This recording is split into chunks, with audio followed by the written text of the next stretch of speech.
Good afternoon. Phil Lindeman with your news from Avalanche Physical Therapy on Krystal 93. Summit's childcare conundrum is getting worse. I had a very discouraging call with Greta this morning. She's the director of Little Red, who said that each of the centers are down 1 to 4 staff positions. This was Wednesday. Today, it's 3 to 4, each center. That was Kelly Owens of Breckenridge Town Council. Teachers are taking jobs outside of childcare or moving away from Summit completely, leaving hundreds of families on wait lists. That's the big question and concern with any of these new facilities or expansions.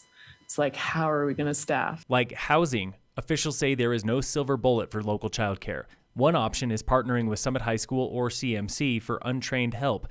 But even the college is struggling. Their numbers are way down as well. And so, the early childhood is down. That program's down for a number of reasons. Also getting support from Breckenridge and Town of Frisco is a grant program to help launch small private providers.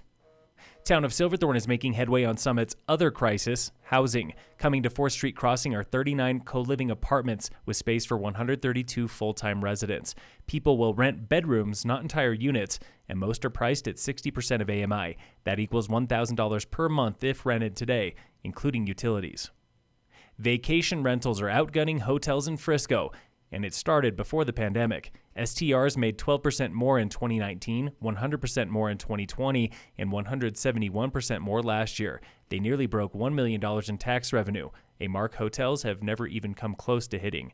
But Frisco has also been losing hotel rooms. The Alpine Inn converted to workforce housing last year, and the old Baymont Inn was under renovation. It recently reopened as the Summit Suites.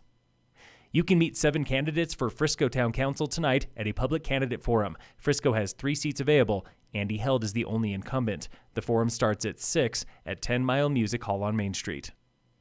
The FIRC Food Market in Dillon is not a food bank. We get a lot of produce, and that is our absolute biggest demand. Families don't like eating from cans. It's just a fact. No one likes eating from cans. That was Food Systems Manager Nancy Aguirre with FIRC. She was hired in November, soon after the free market moved from Silverthorne to Dillon. I'm a Summit County native, so I've been here my whole life. So, I know the need, and I know what my community looks like. I know the diversity of it. That need is growing, from 150 families per week last winter to 300 and more this winter. We see a lot of immigrant families coming in, just getting to the States, figuring out, it's expensive in the county. It's an expensive place to start. Longtime local Monica Kurtz is part of the FIRC Food Coalition, helping guide the services at the food market. And she knows what's best.